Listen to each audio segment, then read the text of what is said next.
Hello all, let's get into the new video. Already தமிழில் பார்த்துருப்பீங்க. Topic வந்து the art of detachment. Background செவத்தில் ரொம்ப கிறுக்கி மியூசிக் வேண்டாம். வீட்டில் அக்கா பொண்ணு இருக்கா, அவரோட சேட்டைகள் எல்லாம். Okay, art of detachment. முதல்ல டிட்டாச்மெண்ட்னா என்னென்னு பார்க்கறதுக்கு முன்னாடி ஃபஸ்ட்டு அட்டாச்மெண்ட்னா என்னென்னு பார்ப்போம். அட்டாச்மெண்ட் இந்த லைஃப்பில் உங்களோட மோஸ்ட்லி ஒரு 90% ஆஃப் சஃபருக்கு அட்டாச்மெண்ட் தான் காரணமாக இருக்கும். அது எது மேலேனாலும் இருக்கலாம். ஒரு பொருள், ஒரு பர்சன், ஒரு பிளேஸ், இந்த மாதிரி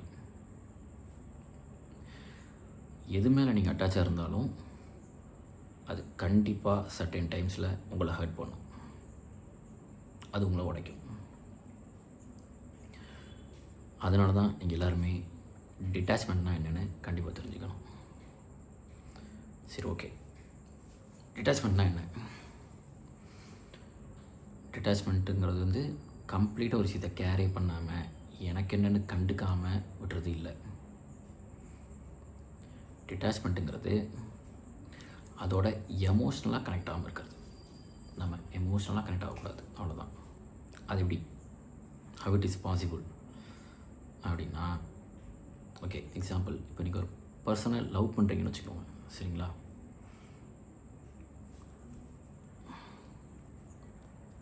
இமேஜின் பண்ணிக்கோங்க, இதான் அந்த பர்சன். ஓகே, பர்சனை நீங்கள் லவ் பண்ணுறீங்க. அதை வந்து இப்படி பண்ணணும். இப்படி பண்ணிங்கன்னா அது லவ். இப்படி பண்ணிங்கன்னா அது அட்டாச்மெண்ட்.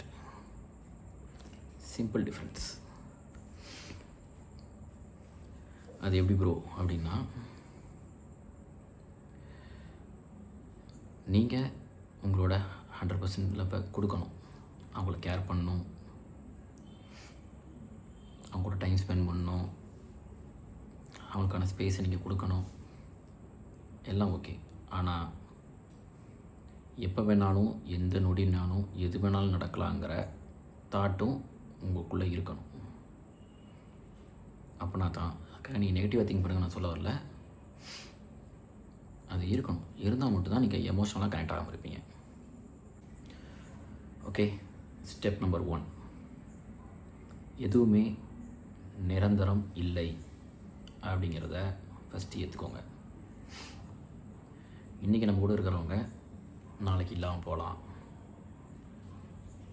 இன்றைக்கி யாருமே இல்லைனாலும் நாளைக்கு புதுசாக நமக்கு பிடிச்ச மாதிரி ஒரு பர்சன் வரலாம் நம்ம லைஃப்பில். இன்றைக்கி இருக்கிற சந்தோஷம் நாளைக்கு இல்லாமல் போகலாம். இன்றைக்கி இருக்கிற கஷ்டமும் நாளைக்கு இல்லாமல் போகலாம். ஸோ லைஃப்பில் எதுவுமே நிரந்தரம் இல்லை அப்படிங்கிறத ஃபஸ்ட்டு மண்டல ஏற்றிக்கிறது தான் ஸ்டெப் 1 ஆஃப் டிட்டாச்மெண்ட். இந்த சூரிய கூட சொல்லுவாரே, மாற்றம் ஒன்றே மாறாதது அப்படின்னு பாருல. That's a thing, the first thing in detachment. நம்ம ஏன் ஒரு விஷயத்தில் அட்டாச் ஆகிறோம்? அது எப்போவுமே நம்ம கூடவே இருக்கணும்னு நினைக்கிறதுனால, நம்ம அதை கண்ட்ரோல் பண்ணணும்னு நினைக்கிறதுனால. நமக்கு என்றைக்குமே நம்ம தாட் மேலே தான் கண்ட்ரோல் இருக்குமே தவிர, அடுத்தவங்க என்ன நினைக்கிறாங்க அப்படிங்கிறதுல கண்ட்ரோல் இருக்காது. நாளைக்கு என்ன நடக்கணும்னு நம்மளால் முடிவு பண்ண முடியாது. அது என்ன நடந்தாலும் எதிர்த்தாகணும். அதனால் அந்த மைண்ட் செட்டுக்கு மூலம் வந்துடுங்க. இது ஸ்டேஜ் 1. ஸ்டேஜ் 2 ஆஃப் டிட்டாச்மெண்ட் வந்து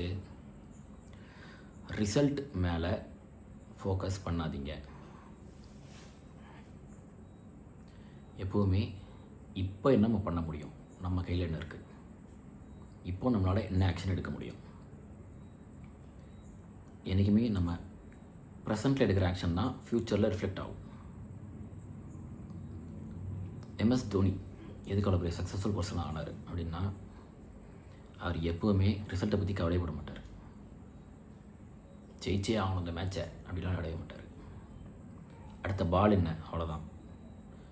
அடுத்து பவுலர் போட போகிற பாலை நான் என்ன பண்ண போகிறேன், டொக்க வைக்க போகிறேன்னா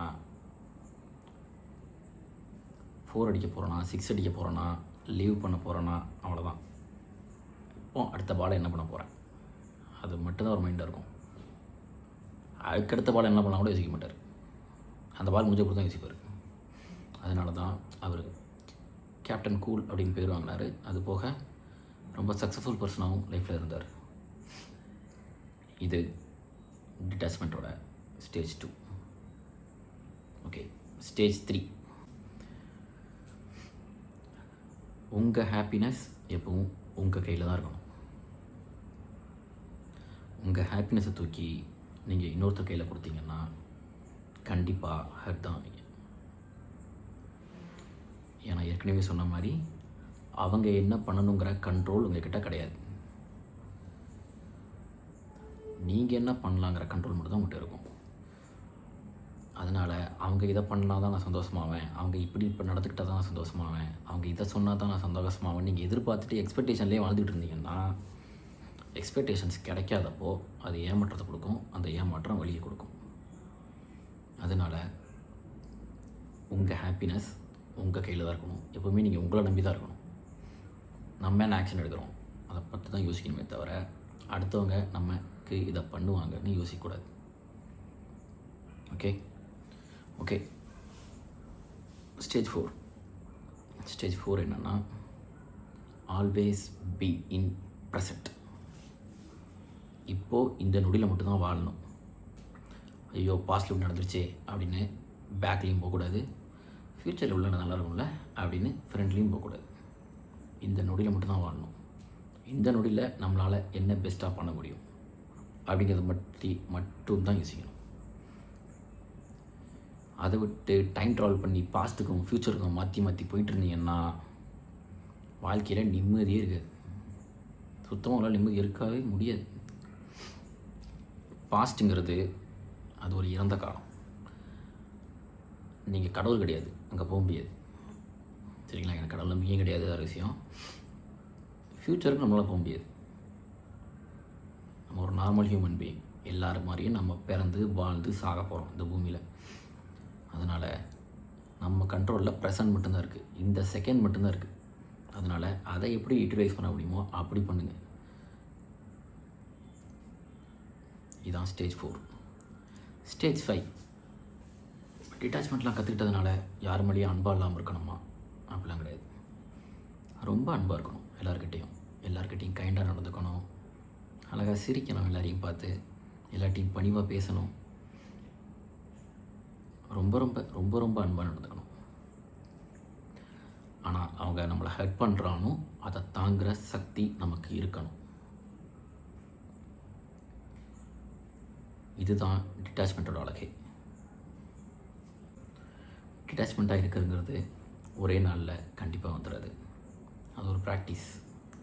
அதை கொஞ்சம் கொஞ்சமாக நீங்கள் ஒவ்வொரு சுச்சுவேஷன்லையும் அப்ளை பண்ணி நீங்கள் தான் டிட்டாச்மெண்ட்டாக இருக்க பழகணும். நானே பழகிட்டு தான் இருக்கேன். ஆமாம், சொல்லப்போனால் நான் லைஃப்பில் ரொம்ப ஹார்டஸ்ட் பேஸில் வாழ்ந்துக்கிட்டு இருக்கேன்.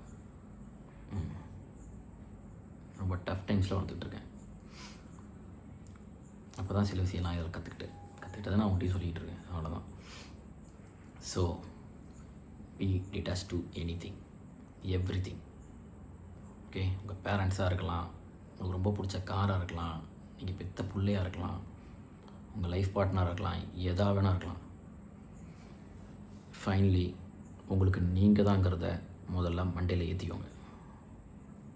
அப்போ தான் டிட்டாச்மெண்ட் ஈஸியாக பழகுவீங்க. அப்புறம் இன்னொரு விஷயம் கைஸ்,